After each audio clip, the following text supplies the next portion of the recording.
makes complete sense there. So I love that how you're framing it, and from that perspective. Now, when looking for publishers, I can imagine, especially for some, that can be a pretty intimidating task. So what's a best way for indie devs to go out there and find them, and what's the best way to approach them? So I would say, like, first and foremost, Google is your friend. Because publishers want to find projects, they don't make it real hard. So I would just look them up and just explore their website. They often have a location, like even Neowiz, and we're a small office. We have a developer dedicated section where you can post your pitch ideas and stuff like that directly through the website.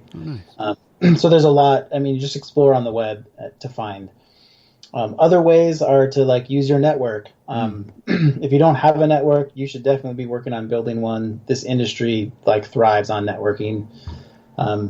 As you go to project, I've worked with a lot of different people, who are all over the world now.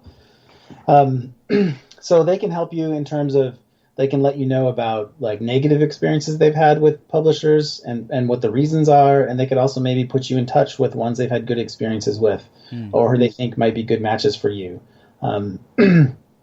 So that's an important aspect. Another way, which is how we met, is go to game conferences, which is not a thing right now with COVID-19. But what's happening is a lot of these conferences are moving into some sort of online format. Right.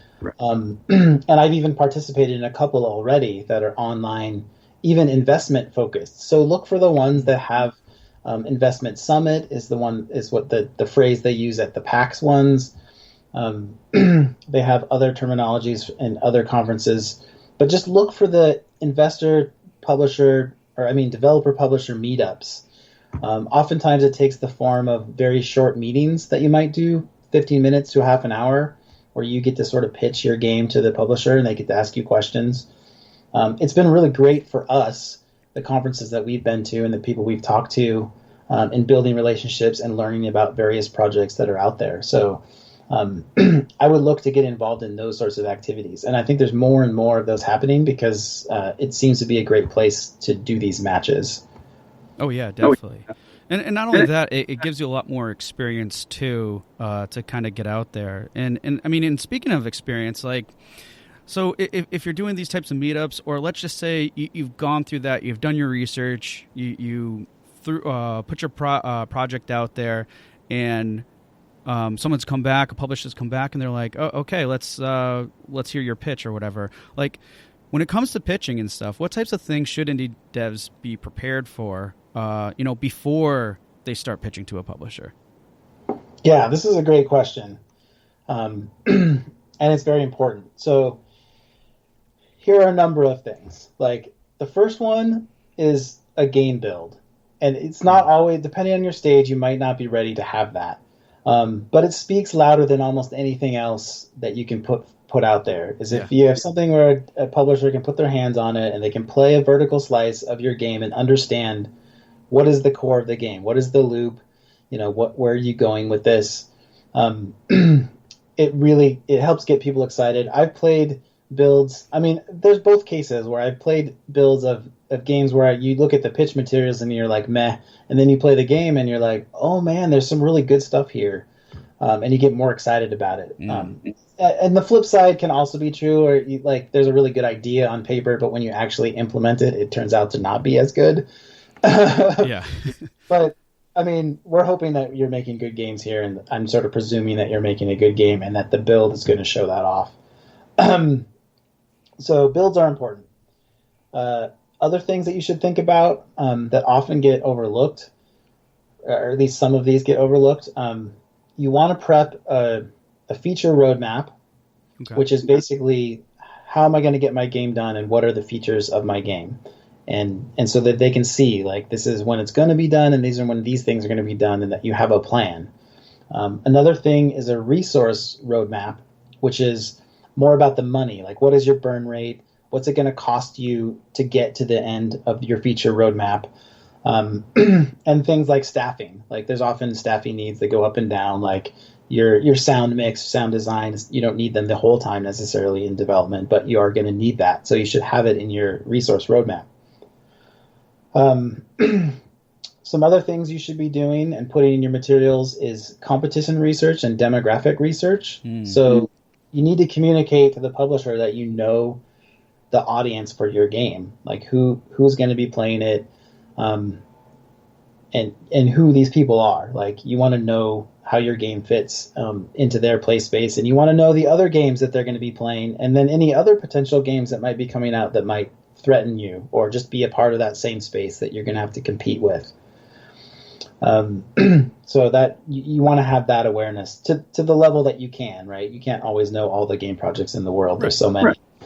And then lastly is sort of the standard, and there isn't really a good standard. I see so many different kinds of pitch decks, but I'm just calling it a standard pitch deck where you're telling the publisher in a short amount of time, like, this is what the game is. This is why it's great.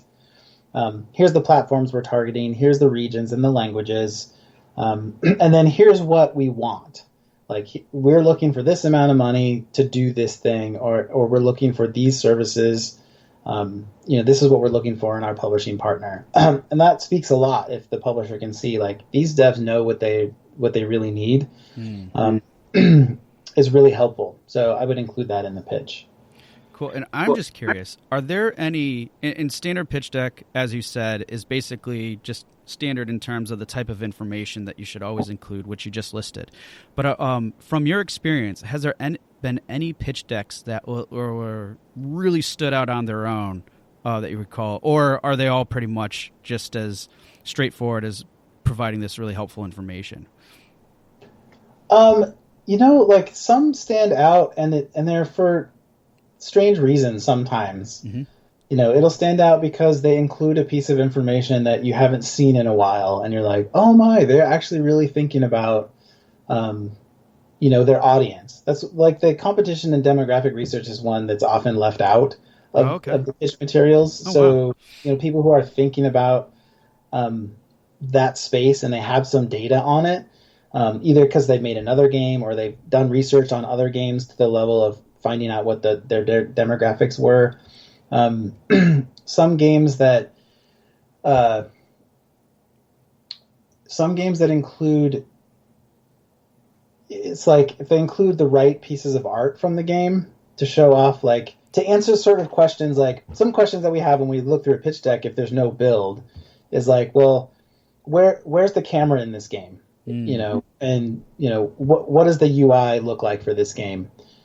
Things like that. And if there's visuals that sort of answer the question of like, oh, I see exactly. If you're talking about an action RPG, like if you give me a screenshot of gameplay that has like a good position of the camera and FOV and everything else, like you can get an idea of what that's going to look like. So that communicates a lot. Ones that just have a lot of text but don't have some images, that they're lacking something that these other ones have that kind of stand out. I mean, it's hard to say because people put their pitch decks in so many different formats. I've seen some weird ones where they've done competition research where they put games on there that don't make sense for the game that they're making. And I'm like, I don't know why you're including that game. But then for one that stood out to me actually did that. I had that exact thought. I was like, why is that there? And then they explained further down, like, this is the feature from that game that is why we included it. And I was like, okay, that is making some sense to me. They like this one piece of this game that isn't in the exact same genre, but because they're sort of copying or using inspiration from that feature, that's why they included it. But because they later on explained in a graph format, actually was like, here's the features, here's the strengths and weaknesses, here's the other games that use those. It was an interesting graph. And then I understood why they included that as like, here's all the games that are inspiring this game or competing with it. So if we were to sum that up, it would be like, just as long as you're using ways to convey or really show that you understand and are really thinking through about kind of like the project or the end result as a whole in terms of maybe the user's perspective, the audience's perspective, and also your perspective too as a publisher to really show that you have that clear understanding of it and know how to get it, is a good way to kind of like maybe stand out a little bit more in a standard pitch deck. Yeah, if you understand, and this is a thing that I think about a lot, is have they thought through questions or things that might be concerning to me? So, and that's not always easy to do in a pitch deck, but like if there's obvious, like, here's a potential problem with this title. There's like, let's just take a title that has like permadeath in it. That brings up a lot of questions about, well, how are you going to handle the feel bad of the permadeath situation, and how does it play into why people are going to like your game? And so if you have that mechanic and you think that's going to be good for your game, like, please tell me why that's going to be good and how you're going to overcome that feel bad. So if you've thought through the ramifications of your features and you know why it's going to be good, and here's why, and here's how we're going to combat the feel bad, like, that speaks volumes to me. Like, you understand your product and you understand what's good about it and what's potentially bad, and you're already thinking about solving the potentially bad and making that also good. Yeah. I love that, because basically you're saying you're helping me, you're showing that you understand how to solve problems and also are already presenting solutions. And at the end of the day in business, that's ultimately what everybody wants, right? Solutions and solving problems and solutions for those problems. Yeah, absolutely. If I were to oversimplify that. No, totally. I mean, one of the things you look at, I mean, there's so many games. You look at a game and you're like, well, what's going to be bad about this? Or what's going to be hard about this? I mean, that's one thing I bring to the table. Sitting on the development side for so long as a producer, like, I've suffered through difficulties in implementing some features, and I've thrown questions at people that almost threw them for a loop, because you wouldn't expect a publishing producer to understand that. Right. I asked a guy once about, he was doing a very sort of complex hand-painted animated style, and I'm very familiar with the struggles there and how long it took the Cuphead guys to get that animation pipeline working. Super challenging. And I threw him a question about, like, well, how are you going to scale this? Because you're doing something that's complicated and costly. And he had a great answer. Like, he had thought about it. He knew where he was going to get the resources. He already had pipeline ideas for how to make it work. And I was really impressed by that answer. Because he already knew that I might ask it, or somebody might ask it. Or if he didn't know, like, he thought really fast on his feet and still was impressive to me. Awesome.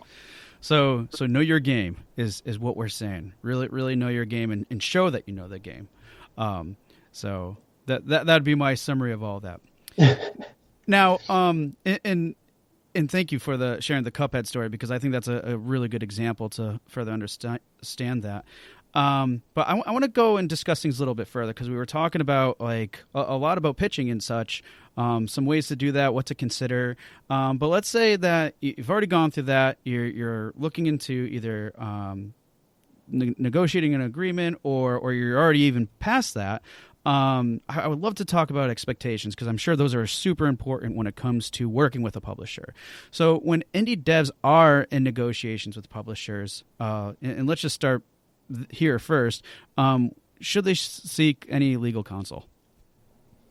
Yeah, I think that's not a bad thing, especially when it comes to signing a contract of any kind. Like, if you don't understand what's in that contract, like, definitely want a legal review. Like, your publisher is going to have their legal team review the contract. It wouldn't be bad for you to do that.